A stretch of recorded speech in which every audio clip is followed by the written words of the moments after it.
Some thoughts about teaching about the Shoah on this Holocaust Memorial Day. Hi, I'm Dr. James Holt, and possibly the most oft-shared description of the Holocaust is that within it 6 million Jews died at the hands of the Nazis.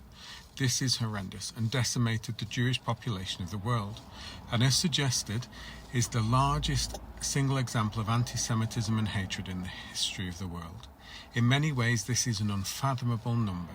The experiences of these 6 million Jews and the millions of others who were persecuted should never disappear and should always be remembered.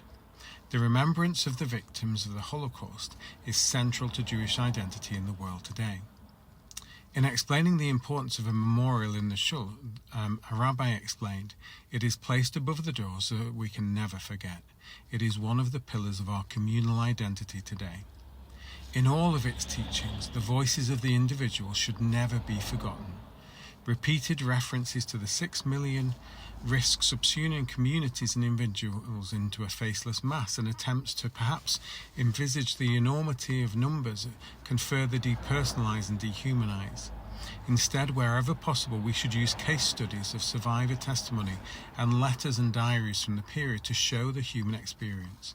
People should understand how each statistic was a real person, with a life before the Holocaust, existing in the context of family, friends, and community. We should emphasize the dignity and humanity of the victims at all times. The skirting over the number and the lack of description of the events is not to diminish them in any way.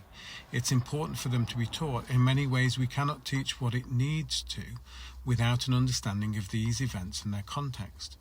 Also important are the other aspects of the Holocaust, including the steps that led to the murders, including the discrimination and persecution, alongside the growing acceptability of anti-Semitism within society. Although many aspects, such as Kristallnacht, will find coverage within history, it can provide context along with the wearing of the Star of David, the burning of books, the confiscation of property, the stereotyping, the blaming, and the othering of Jews.